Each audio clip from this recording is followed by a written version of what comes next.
Claro, es que es algo muy diferente leer la Biblia y oír de Capernaum, de Belén, de Jerusalén, etcétera, etcétera. Y otra cosa es estar físicamente en esos lugares.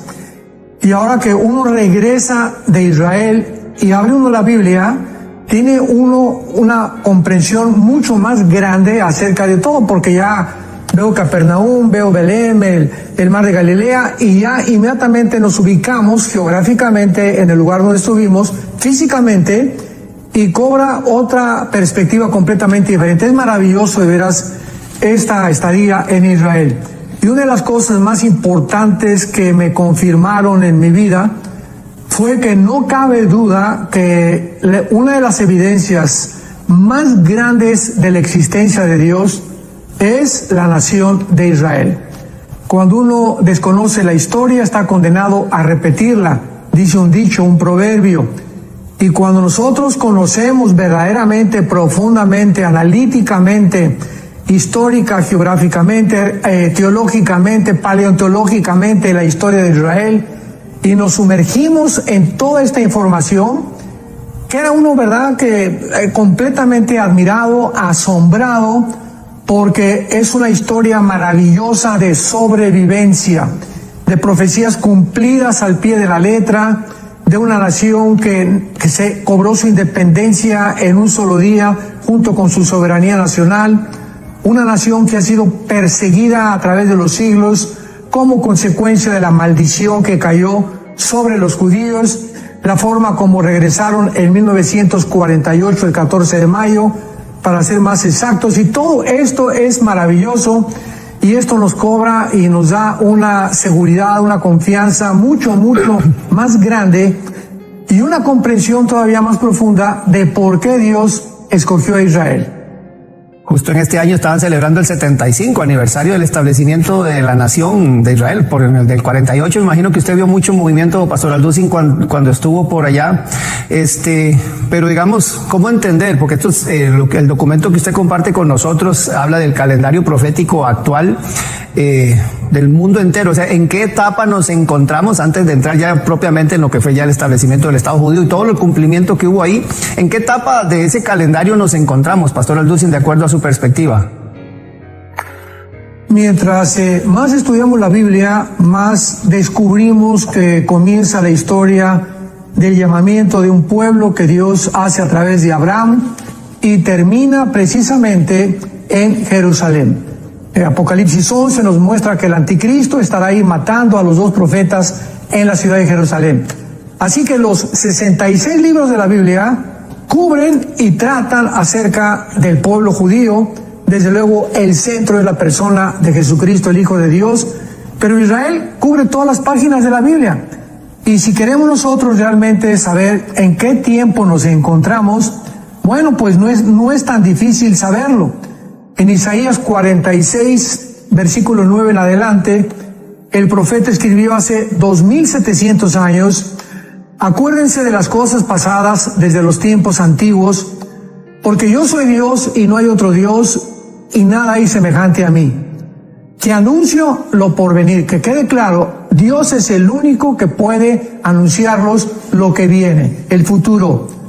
Y esto lo hace Dios desde el principio y desde la antigüedad. Desde el principio de la Biblia encontramos nosotros Abraham, vas a ser padre de un hijo, este hijo se va a llamar Isaac, etcétera, etcétera. Después van a ser 400 años esclavos en Egipto, después van a ser liberados, después va a pasar esto, todo absolutamente cronológicamente. El Espíritu Santo nos revela en las Escrituras que Dios está continuamente detrás de la historia.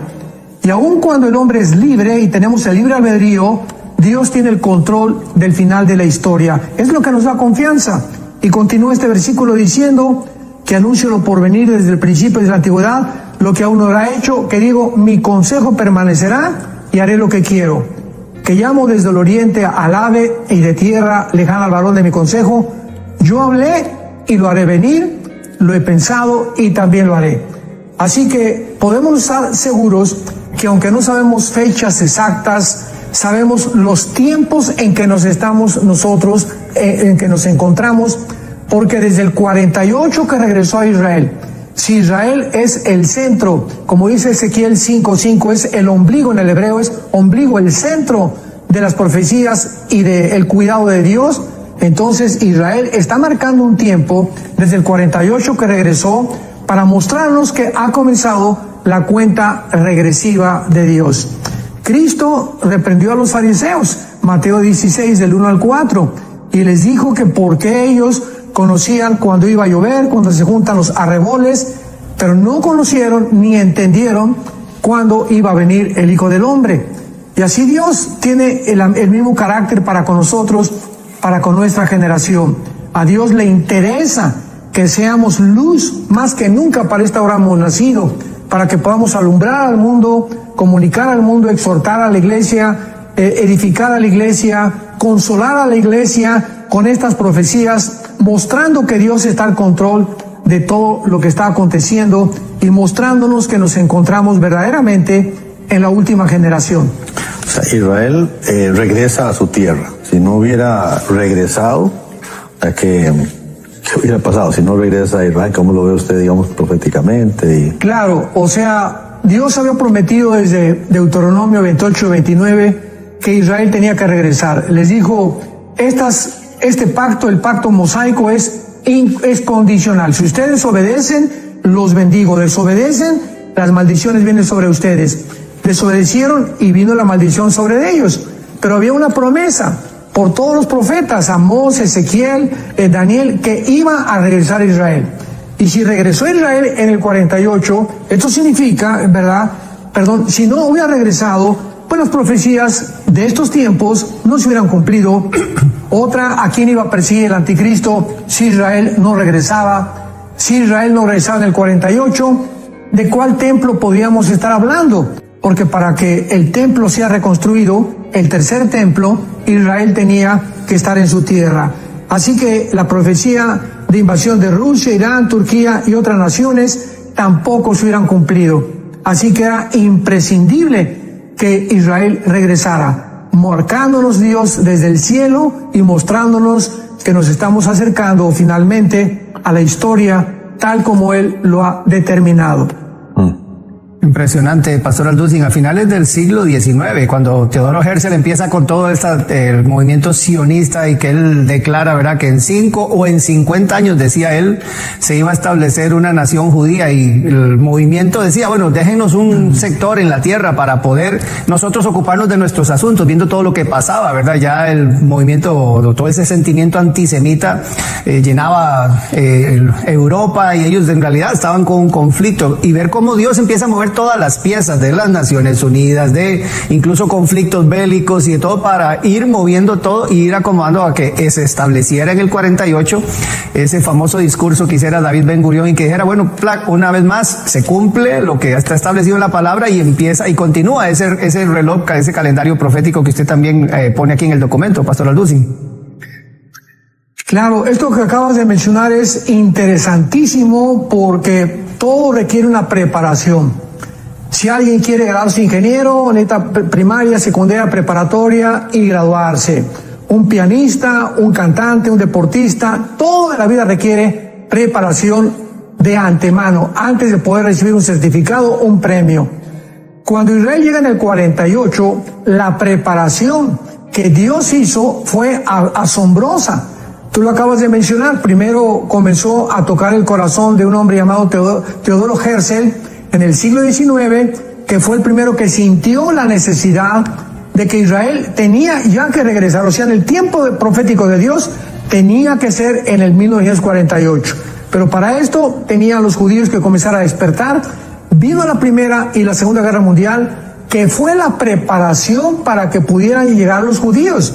¿Por qué? Porque durante el principio del siglo XX, el siglo pasado, el Imperio Otomano Turco tenía el control del Medio Oriente. Fijémonos en estos detalles, y es por lo cual nos asombramos con mucho más profundidad al ver la mano sobrenatural de Dios. Entonces el Imperio Otomano Turco tenía el control del Medio Oriente. Israel no podía regresar. Lógicamente, viene la Primera Guerra Mundial y los ingleses ganan, ¿verdad? Y le quitan al Imperio Otomano Turco el dominio y el control sobre el Medio Oriente. De 1923 a 1945, Inglaterra y parte de Francia tuvieron el control del Medio Oriente. Viene la Segunda Guerra Mundial, el Holocausto, y el diablo de alguna manera sabía que tenía que acabar con los judíos, porque si regresaban a su tierra, estas profecías iban a cumplir. Así que el diablo tiene un conocimiento parcial de muchas cosas que van a suceder. Dice Apocalipsis 12 que el diablo, sabiendo que le queda poco tiempo, inicia la persecución final contra Israel. Entonces, esto es increíble, porque ahora que nos encontrábamos, Jonás, en el Museo del Holocausto, allá en Jerusalén, la gente estaba asombrada. Los guías que son expertos en arqueología y en historia que nos tocaron son personas cultísimas, o sea, tienen posgrados en esta historia, en paleontología y arqueología.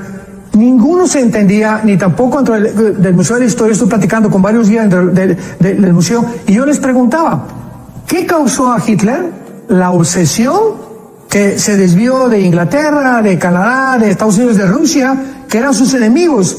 Y Hitler se vuelve contra un pueblo étnico que no tenían armas, que estaban pobres. O sea, ¿quién se iba a fijar qué peligro representaban los judíos en la Segunda Guerra Mundial a Hitler? Pues ninguno, o sea, por donde quiera que le veamos. Entonces, ¿por qué esa obsesión de Hitler de llegar a una solución total o la solución final?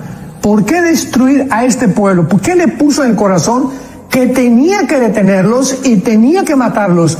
Solamente la respuesta la tenemos en la Biblia, en la palabra de Dios. Ningún arqueólogo, paleontólogo, historiador nos da la respuesta, ni escritores tampoco. Es el misterio completamente de la historia. ¿Por qué Hitler se volvió contra los judíos? ¿Quién puso ese odio en contra él? Y la Biblia nos lo dice. Satanás sabía que Israel iba a regresar a su tierra y usó a Hitler, gracias a Dios, que no los exterminó. Si los hubiera exterminado, no se hubieran cumplido las profecías. Y así llegamos a 1945, ¿verdad? Donde ya en la Liga de las Naciones se dan cuenta del holocausto, de la muerte de más de 6 millones de judíos, y se vuelven en compasión hacia el pueblo judío. Les permiten regresar. David Ben Gurión a las 5 o 6 de la tarde declara el Estado de Israel libre, soberano, independiente. Al otro día los árabes los vuelven a atacar. Y así toda la historia de Israel es una historia de sobrevivencia, de milagro tras milagro tras milagro. Pero todo esto tuvo que suceder. Teodoro Herzl, que el Imperio Otomano fuera eliminado, la Primera y la Segunda Guerra Mundial, para que se cumpliera la palabra de Dios. Así que no cabe duda que Dios usa todos los eventos de la historia para finalmente cumplir sus propósitos.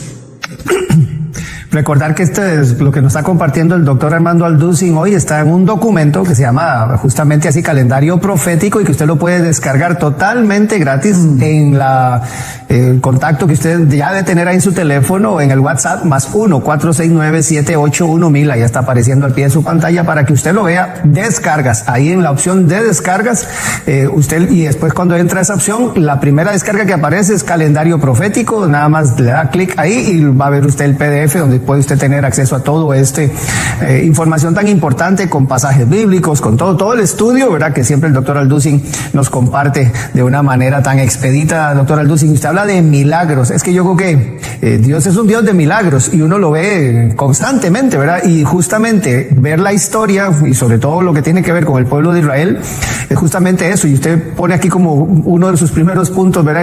En el milagroso renacimiento de Israel, ¿verdad? Como tantas cosas que se dan alrededor, y luego lo que sigue a partir de ahí, porque volver el desierto en campos fértiles y volver a restablecer todo lo que era, ¿verdad? Una nación en construcción, pero es milagro tras milagro, como usted lo está diciendo, Pastor Alducin. Sí, además el profeta Jeremías, en su capítulo 23 de su libro, describe que Dios iba a hacer un milagro mucho más grande que la apertura del Mar Rojo. Porque el milagro en el cual Dios dividió el Mar Rojo, pues fue el milagro más portentoso en el Antiguo Testamento. Sin embargo, Dios anuncia que vendría un milagro mucho más grande, que era precisamente el regreso de Israel en el 48. Por ejemplo, en el capítulo 23 de Jeremías, repito, versículo 7 y 8, dice: por tanto, he aquí vienen días, que dice Jehová, en que no se dirá más, o sea, ya no se va a hablar más de esto. Vive Jehová que hizo subir a los hijos de Israel de la tierra de Egipto, sino vive Jehová que hizo subir y trajo la descendencia de la casa de Israel de la tierra del norte y de todas las tierras a donde yo los había echado, y habitarán en su tierra. Jeremías profetiza: viene un tiempo cuando ya no van a decir, fue el Dios hizo un milagro increíble con el Mar Rojo. No, ahora va a venir un tiempo en el que van a decir algo mucho más grande, cuando Dios haga regresar a su pueblo a su tierra. Así que este evento del regreso de Israel en el 48 fue portentoso, fue un milagro en el cual Dios sonaba las campanas de Israel, está sonando las campanas todavía de la iglesia, está abriéndole a los que tengan hambre y sed de justicia, que no son cristianos y estén buscando la verdad o evidencias de la verdad, les está mostrando estas evidencias históricas, geológicas, arqueológicas, ¿verdad?, de todas las disciplinas académicas que podemos encontrar. Pero también hay otro fenómeno muy importante, maravilloso e interesante, que preparó el camino también de Israel. Por ejemplo, de 1517 a 1917, el Medio Oriente, repito, estuvo bajo el control de los turcos, del Imperio Otomano Turco, y perdieron la guerra y ganaron la victoria los ingleses. Este imperio, el Imperio Turco, Otomano Turco, como dijimos, tenía que ser eliminado forzosamente, porque los judíos no pudieron haber regresado a su tierra cuando un imperio estaba al control, y principalmente los musulmanes. Entonces, Dios tuvo que crear los estados árabes también, no solamente el regreso a Israel, sino los estados árabes de alrededor de Israel también tenían que ser formados para que Israel naciera a la par con todos estos enemigos que a su alrededor se convertirían en sus espinas en su costado. Por ejemplo, vamos desde Afganistán, 1919 es formado, Egipto 1922, Arabia Saudita 1932, Irán hasta 1935, Líbano 1943, Siria y Jordania 1946, Israel 1948. Todas estas profecías estaban relacionadas y es maravilloso porque las encontramos también profetizadas en la Biblia. Por ejemplo, aquí en Lucas encontramos nosotros esta profecía en el versículo 21 de Lucas, que dice así, capítulo 21 de Lucas, versículo 29. Escuchemos con atención la profecía que acabamos de leer en Jeremías, y dice así, Lucas 21, 29. También les dijo la parábola: miren la higuera y todos los árboles. En Mateo 24, 32 a 37 no dice todos los árboles. ¿Se acuerdan? Nada más dice, mirad la higuera, que ya hemos visto sin ningún lugar a dudas que se trata con Israel, porque el día anterior había Dios maldecido a la higuera, profetizando la maldición que vendría sobre Israel. Pero ahora Lucas le agrega, miren la higuera y todos los árboles. Y si la higuera es un árbol, ¿quiénes son todos los demás árboles? Cuando ya brotan, viéndolo, saben por ustedes mismos que el verano está cerca. Así también vosotros, cuando vean que todas estas cosas sucedan, saben que está cerca el reino de Dios. No pasará esta generación hasta que todo esto acontezca. ¿Quiénes son todos estos árboles alrededor de la higuera? Todas las naciones que comenzaron a nacer y a ser colocadas geográficamente por Inglaterra, por Francia, etcétera, etcétera, en el Medio Oriente, porque el Medio Oriente no era así como lo conocemos ahora el siglo pasado. Todo esto fue conformado conforme a las profecías de la Biblia. La historia nos enseña que Dios es el que ha escrito la historia. Ahí yo no recordaba, bueno, no sabía de Egipto, impresionante, ¿verdad? Que en 1922. Sí. La mayor parte de las naciones desde el 23 en adelante comenzó a conformarse todo. Con sus límites y... Exactamente. Wow.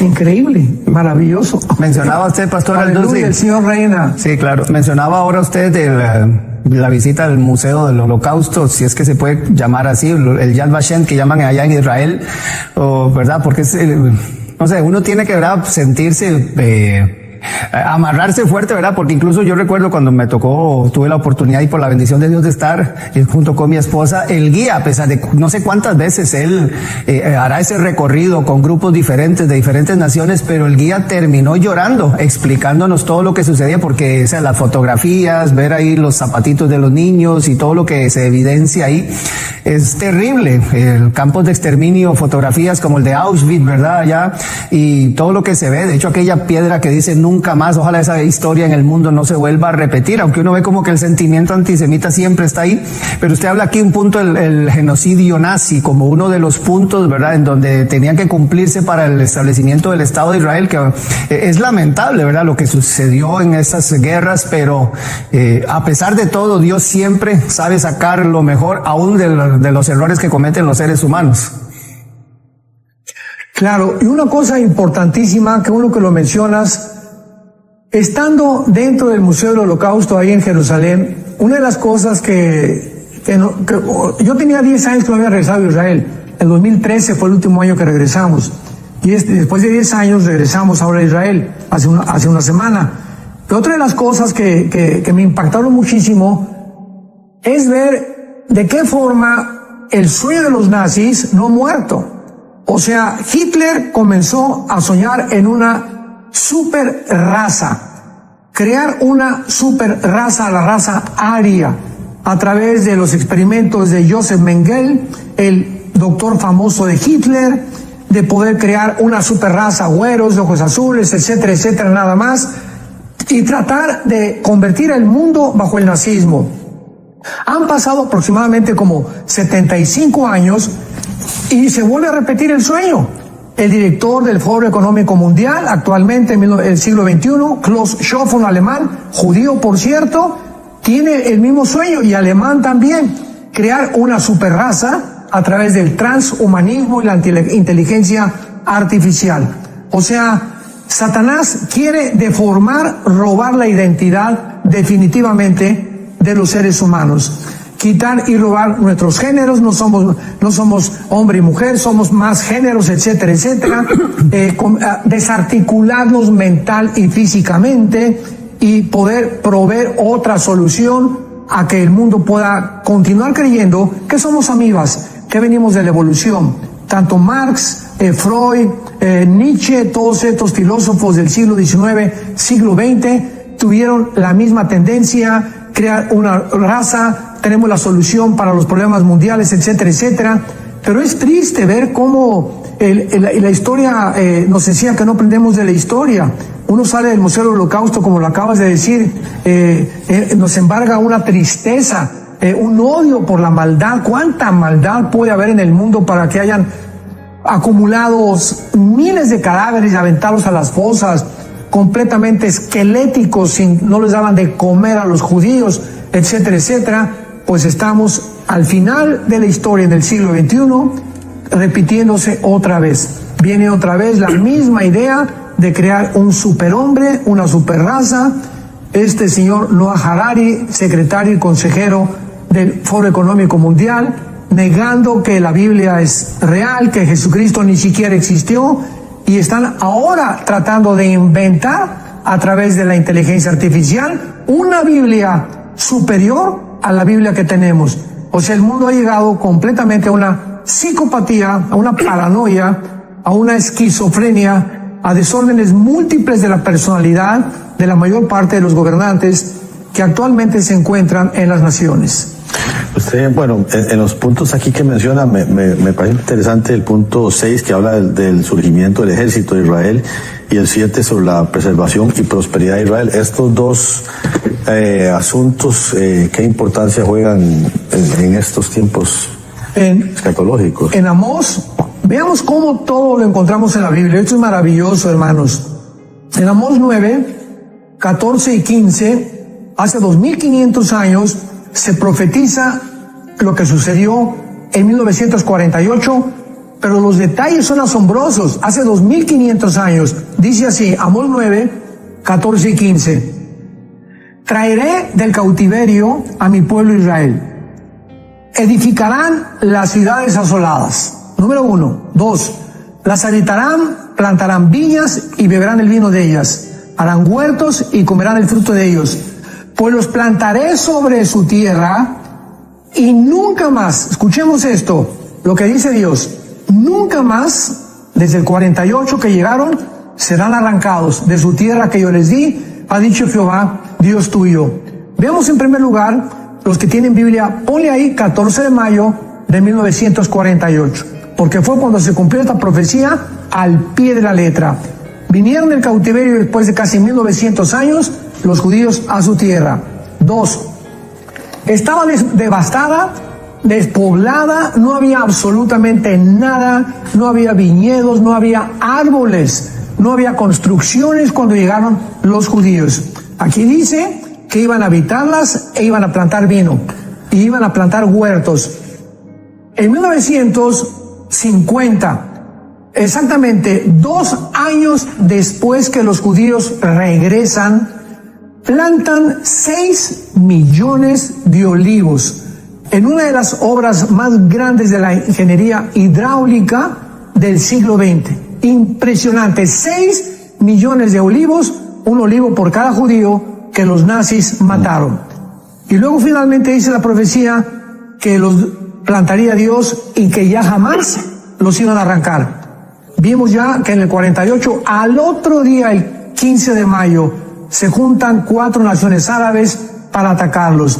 1956, 1967, junio del 67, la guerra de los 6 días, cuando el presidente Abdel Nasser de Egipto se reúne con Siria, con Irak, con Líbano, para activarlos, motivarlos de que ataquen a Israel y que los echen al Mediterráneo.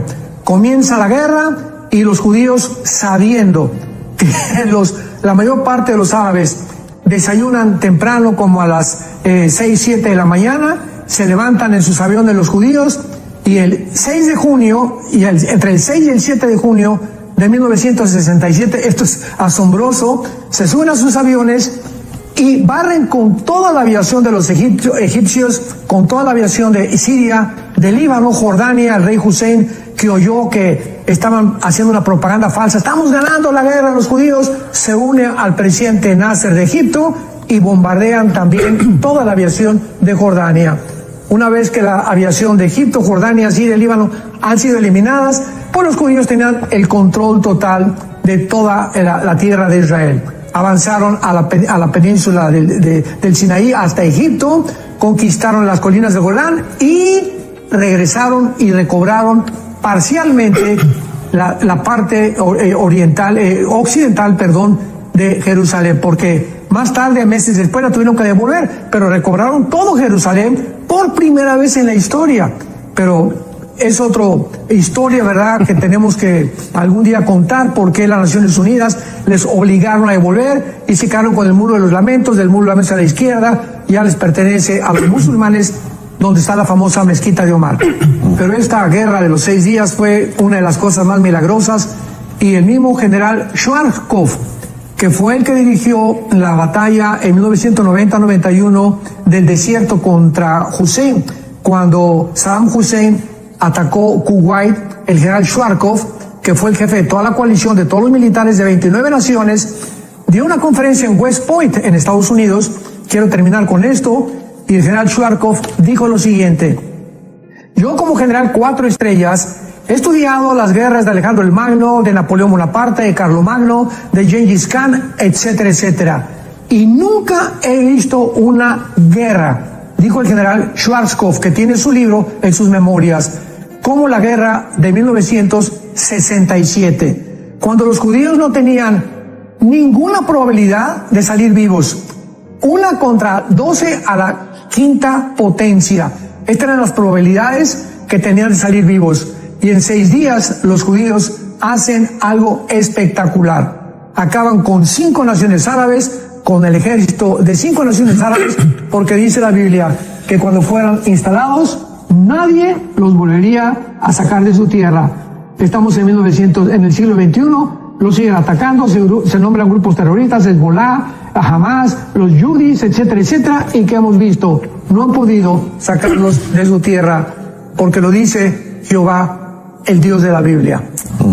Menciona usted la Biblia, Pastor Alducin. Bueno, de recordar que este documento que el doctor Alducin nos está compartiendo hoy está ahí en el WhatsApp de enlace, el contacto, ojalá que usted ya lo tenga, más 1-469-781-1000. En la opción de descargas, la primerita que aparece ahí es este calendario profético, cumplimiento profético, ¿verdad? Que ya ustedes pueden descargar. Y nada más como un insumo adicional, doctor Alducin, porque creo que algo importante que sucede, y curiosamente diría uno, previo al establecimiento del Estado judío, empiezan a aparecer en las cuevas de Qumran unos manuscritos, y que curiosamente entre todos estos 900 documentos que salen ahí, todos los libros de la Biblia hebrea estaban ahí como diciendo Dios, bueno, voy a poner en perspectiva el cumplimiento de las profecías, de la palabra, de la veracidad de las escrituras, ¿verdad? Y lo que eso vino a significar luego para todos los estudiosos de las Sagradas Escrituras, el poder confirmar todos los escritos bíblicos y ajustar lo que había que ajustar, pero como con ese hallazgo que algunos le llamaban como el hallazgo arqueológico del siglo XX, ¿verdad? Encontrar todos esos fragmentos y cómo empezaron a circular por el mundo entero, confirmando la veracidad de la palabra de Dios, y cómo por eso cuando usted pone aquí los textos bíblicos, yo creo que es importante que la gente entienda cómo Dios en realidad como que va poniendo en escena todo para que la gente entienda que la Biblia es verdad. Claro, cuando llegamos al Mar Muerto, iniciamos nuestro recorrido en Tel Aviv y subimos por todo Jope, Haifa, llegamos al Mar de Galilea. En el Mar de Galilea unimos 3 barcas porque éramos muchísima gente, ahí tuvimos canciones, les compartí la palabra y comenzamos a bajar hacia el sur, Jerusalén, y luego fuimos hasta el Mar Muerto. Y de regreso otra vez, subiendo otra vez hacia Jerusalén, pasamos por las cuevas de Qumran. Y el guía está como a 20 minutos del Mar Muerto. Y está del lado izquierdo, es una montaña llena, pero llena de cuevas, donde habitaron un grupo llamado los esenios, que cuidaban cabras y borregos, y uno de ellos aventó una vez una piedra y rompió un frasco. Así fue como encontraron los rollos del Mar Muerto, según nos contó el guía.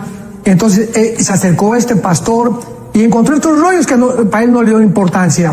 Los llevó a un mercado, después a Jerusalén, y los compró una persona también común y corriente, y una persona que iba pasando por ahí le llamaron la atención, y fue el que se los llevó a su laboratorio. Era un arqueólogo, iba descubriendo pues que eran documentos escritos con más de 2500 años de antigüedad, los rollos de Qumran, y entre ellos se encuentra completamente el libro de Isaías. Y cuando entramos al Museo del Holocausto, ahí se encuentra todo alrededor del libro de Isaías, tal como se encontró en estas cuevas. Estaba en el Museo del Holocausto y lo pasaron al Museo del Libro, y lo han cambiado, pero es todo completamente el rollo de Isaías, dándonos, ¿verdad?, la confirmación, la veracidad que la Biblia es la palabra de Dios. ¿Cuántas personas dicen, la Biblia fue hecha por hombres, esto y el otro? Bueno, no hay ningún documento de la Ilíada, de Odisea. Muéstranos, podemos pedir a la gente, muéstranos los documentos más antiguos que tú me puedas, a excepción de los escritos del Código de Hammurabi, ¿verdad? A excepción de eso, que es un documento antiguo que no tiene profecías, no hay nada comparado con lo que encontraron en los rollos del Mar Muerto, dando testimonio a Dios una vez más a la gente que realmente es sincera y busca evidencias de que la Biblia es la verdad, las pruebas de que la Biblia es inspirada por Dios y que tal como la tenemos, es tal exactamente como en los originales se escribió. Habiendo sido usted ateo, ¿verdad?, en su juventud, y, digamos, ¿qué discutía usted que hoy dice, wow, qué equivocado que estaba, ¿verdad? Y cómo poder debatir con gente que sencillamente quiere decir, no, ese es un libro cualquiera, escrito por hombres, como acabas de decir? Sí, bueno, dentro de mi ateísmo, antes de ser cristiano, realmente, Jonás, nunca leí la Biblia. Yo quería ser cura a los 12, 13 años de edad, y mi familia era muy, pero muy religiosa. Teníamos una Biblia arriba de un piano con un candado. Y solamente cuando llegaba el arzobispo, él tenía la llave. O sea, estaba prohibida que el populus, ¿verdad?, pudiera leer la Biblia más que con la autoridad o el imprimatum de un arzobispo. Ya hasta 1962-63, Juan XXIII, el Papa, quitó esto y se dictó el concilio ecuménico, donde se quitaba completamente la negación de que leíamos la Biblia, y ya se pudo, ya la Biblia llegó al pueblo común y corriente. Pero aún así, durante todos los 70s, 80s, yo no tuve la oportunidad de leerla. O sea, hasta que mi hermano un día llega y me comienza a hablar de Juan, yo la relacionaba con la religión. Yo decía, no, la Biblia es un libro religioso como los Vedas de los persas, como el Tripitaka de Buda, como el Corán de los musulmanes. Y por eso era mi aversión a la Biblia sin ni siquiera haberla hojeado. Pero comencé a leer el Evangelio de Juan y pues ya es muy largo el testimonio y no llegué más que hasta Juan 14:6. Yo soy el camino, la verdad y la vida. Y ahí me di cuenta que no podía comparar a Jesús con Mahatma Gandhi, ni con Zoroastro, ni con el Dalai Lama, ni con Buda. Nadie había dicho, yo soy el camino, yo soy la verdad y yo soy la vida de una forma tan radical. Así que Jesús era lo que él dijo ser, o ha sido el psicópata, loco, paranoico más grande de la historia. Pero que nadie venga a decir, fue un gran revolucionario, un gran maestro de moral, porque Jesús no nos deja esa opción. Él es lo que él dijo ser, o lo haces a un lado. Y si lo haces a un lado, estás haciendo a un lado a la vida misma. Por otro lado, tenías 10 años de no ir. ¿Qué te impresionó? A veces uno va a un lugar, pasan 10 años y vuelve uno y ve como que está todo igual y como que todo en su mismo lugar, muy pocos cambios. ¿Qué te impresionó de en todo, en lo social, en lo infraestructura, desarrollo, calles, qué sé yo, estructura, físicas, algo que te llamara la atención o varias cosas que... Bueno, ahora sí que yo fui en mi casa desde que era niño, o sea, mi papá me corrió. Mi papá me corrió desde que tenía 13, 14 años de edad, porque de todas las escuelas me corrieron me decepcioné tanto en la religión que ya no quería ni siquiera estudiar. Dije, todos roban, el Papa roba, los políticos roban, la vida no tiene ningún sentido. Y además, somos una amiga, vamos a regresar a la tierra, para que soy bueno, para que soy santo, no vale la pena estudiar ni capacitarme nada. Pero me apasionaba muchísimo la investigación. Y pues comencé a estudiar a Sherlock Holmes, a todos los libros de estudio balística, criminología, dactiloscopía, quería ser detective. Después comencé a soñar en ser del Mossad de Israel, de alguna agencia así que investigar, etcétera, etcétera. Bueno, probé en tantas cosas, pero nada me impresionó del mundo, porque precisamente cuando recibí a Cristo a los 28 años, yo estaba decepcionado de todo. Me quise quitar la vida más de 2 veces. No tenía, toda la vanidad de vanidades, como dice Salomón, todo carecía de sentido, de propósito en mi vida, hasta que encontré a Jesús. Yo sabía que al encontrar a Jesús ya no había nada más que buscar. Él era lo que estábamos buscando y lo que todo el mundo busca en diferentes cosas, en diversiones, en filosofía, en libros, en intelectualidad, en fama, en publicidad, pero es Jesús el vacío que solamente puede llenar. Pero entonces, Israel, en cuanto a los 10 años de cambio, ¿qué notas? Ah, perdón, sí. Estos 10 años que no regresé a Israel. Correcto. Ok. Sí. ¿Qué viste? O sea, ¿qué te llamó la atención? Así es, wow, esto, ¿cómo ha cambiado? ¿Cómo se ha echado a perder esta gente? Pero hay de todo, ¿verdad? En Israel, está movimientos fuertes de todo, ¿verdad? Claro. Bueno, lo que ha cambiado es que ahora Tel Aviv es el centro mundial de los gays. Se mudó de Madrid a Tel Aviv, ¿verdad? Entonces, Tel Aviv hay más discos y más centros de gays que en cualquier parte del mundo. Así que tener mucho cuidado en Tel Aviv, ¿verdad? Salir de las 7, 8 de la noche es bastante peligroso. El mar de Galilea me impresionó increíblemente, porque ahí llegamos una noche, en la mañana nos levantamos temprano, iba a haber precisamente un desfile gays, y llegamos el 7, el 8, el 9 de junio fue el desfile gays por todo Tel Aviv. Gracias a Dios que nos dijeron los guías, va a comenzar a las 12, fuimos al mar de Galilea, nos tomamos todos en el mar de Galilea, y nos fuimos al hotel otra vez, y ya nos agarramos rumbo para el norte de Israel. Pero me impresionó eso, ¿verdad? Número 1. Número 2, y me impresionó también que en Apocalipsis 11, la Biblia haya profetizado que así acabaría Israel. Dice Apocalipsis 11 que sería como Sodoma y como Egipto. Increíble. Y Israel es una impresionante religiosidad asfixiante, porque, ¿verdad?, los religiosos judíos ortodoxos, los que están todos de negro, es increíble cómo no saludan a nadie, tratan con la punta del pie a todos, o sea, son los fariseos del siglo XXI. Y la increíble depravación e inmoralidad en Tel Aviv.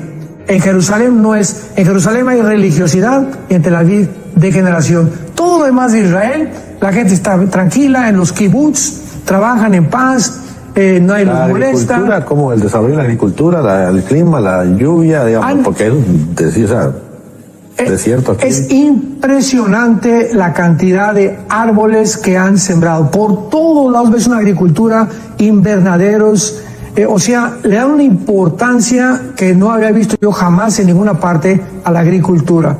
Y están sembrando como no nos imaginamos. Tienen máquinas supermodernas, tienen invernaderos, cuando hace mucho calor cubren completamente los viñedos, los sembradíos de uvas, etcétera, etcétera. Y por todos lados ves obras, ya están haciendo más edificios, cosa que está prohibido. También es muy importante que sepamos que se les da una jubilación. No hay una persona de Israel que no tenga seguro de vida. No hay una persona que no tenga seguro de gastos médicos. No hay una persona que cuando se jubile se quede abandonada por el gobierno. Todos están completamente protegidos. No hay una sola persona que no tenga trabajo. Entonces, es una cultura y una sociedad avanzadísima. Y lo entendemos ahora. Como dice Salomón, toda excelencia de obras despierta la envidia del prójimo. Esta es la razón por la cual hay tanta envidia de tantas naciones árabes, porque es una nación próspera. De todos los premios Nobel que ha habido, el 65% son judíos. Entonces, es impresionante la forma como la mano de Dios, a pesar de que ahorita no son el pueblo de Dios, porque ahorita no hay judío, ni griego, ni gentil, ¿verdad? Somos la iglesia. Dios no se ha olvidado de las promesas que le dio a Abraham. Hay preguntas que están ingresando. Sí. Están entrando, sí. Exactamente, aprovechar algunos. Siempre que lo ven, Pastor Alducin, van a hacer preguntas. Y hablando de Israel, menciona a José Santos de Colombia. ¿Por qué Israel nombra a Jerusalén como su capital? Bueno, porque lo vemos claramente en la Biblia. O sea, Dios en Primera de Reyes, en Crónicas, lo dice, y Jerusalén será donde ponga mi Hashem. Hashem es nombre en hebreo. El nombre de Dios está en Jerusalén. La palabra Yehushalom en el hebreo significa la ciudad de la paz. Ahí nació, ahí fue Cristo crucificado, Cristo resucitado, ahí vino el Espíritu Santo, ahí va a ser la ciudad donde vamos a reinar eternamente con Jesús. David va a ser el corregente con Jesucristo. Esta es la razón por la cual es capital. Pero no lo habían aceptado hasta que el presidente Trump declaró oficialmente de que se devolviera a Jerusalén o se le nombrara como la capital oficial del Estado de Israel. Porque siempre Jerusalén, en todo el Antiguo Testamento, ¿verdad?, es la ciudad de David, la ciudad que conquistó David para poner en ella el nombre de Yahvé, de Jehová de los ejércitos. Dice también Francisco desde México, ¿cuándo invadirá Rusia a Israel? ¿Qué le podría usted responder, doctor Alducin? Bueno, la situación ahorita está que arde. No sé cuántos han leído, pero los últimos sucesos en 2 semanas son los siguientes. Número 1, China pone bases en Cuba.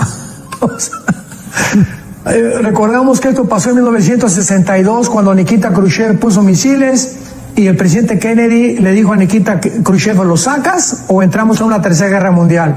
Ahorita Biden, pero ni pío ha hecho. Ahí está una base de inteligencia, una base de cohetes en Cuba de China para comenzar ya a espiar y controlar Estados Unidos, y Estados Unidos no ha hecho absolutamente nada. Número 2, el secretario de Estado Blinken acaba de ir a la China, así a pedirle, a casi hincarse con Xi Jinping, el presidente, para poder decirle, no vamos nosotros a intervenir en Taiwán. Y le dice el presidente de China, pues me sacas todos tus portaaviones porque queremos la independencia de Taiwán, y Estados Unidos vuelve a doblar las rodillas, como las dobló en Afganistán, cuando dejó ahí la embajada y le dejó billones de dólares en armamento. En tercer lugar, China se une con Arabia Saudita y con Irán para que puedan ya formar, junto con Rusia, un grupo que van a tratar de desbancar al dólar como la moneda de reserva para comprar los petrodólares. Y China continúa estableciendo en Sudamérica también bases nucleares, bases de submarinos, donde ya Estados Unidos está completamente rodeado, y el peligro es lo siguiente. Dentro de la psicología clínica, decía un gran doctor médico, que por cierto se convirtió, Jordan Peterson, es un hombre inteligentísimo. Él dice lo siguiente: el problema de una persona con desórdenes clínicos, mentales, o múltiples desórdenes de la personalidad, es que cuando una persona llega a desordenar su mente al grado que ya está en un estado de paranoia, esquizofrenia, psicopatía, es una persona que ya no se le puede predecir, es impredecible cuáles son sus reacciones. Entonces ahorita el presidente de Estados Unidos se encuentra en un estado de demencia, en el que ya la gente se ha dado cuenta que aunque le dobla las manos a China y parece que Estados Unidos no va a intervenir, y Europa dice, bueno, pues ya Estados Unidos no nos va a proteger, Israel ya no nos va a proteger, la presencia ahorita de Biden en el mundo es más peligrosa que la del presidente de Norcorea, de Corea del Norte, de Kim Jong. ¿Por qué? Porque es una persona ya psicopática, que ya no razona, no hay una coherencia en sus pensamientos y se vuelven muy peligrosos, porque es impredecible su conducta. Son las personas que en cualquier momento pueden apretar el botón rojo de una guerra nuclear. Pregunta Mirna de Venezuela, dice: la Biblia es la historia del pueblo de Israel. ¿Aparece allí alguna profecía referente al holocausto de Israel que vivió el pueblo judío? Sí, hay cantidad. Bueno, la Biblia profetizó desde Deuteronomio 28 y 29 que todo aquello que Israel, por ejemplo, lo voy a leer rápidamente, profecías del holocausto, Dios les advierte claramente al pueblo judío lo que les iba a suceder cuando ellos abandonaran completamente la ley.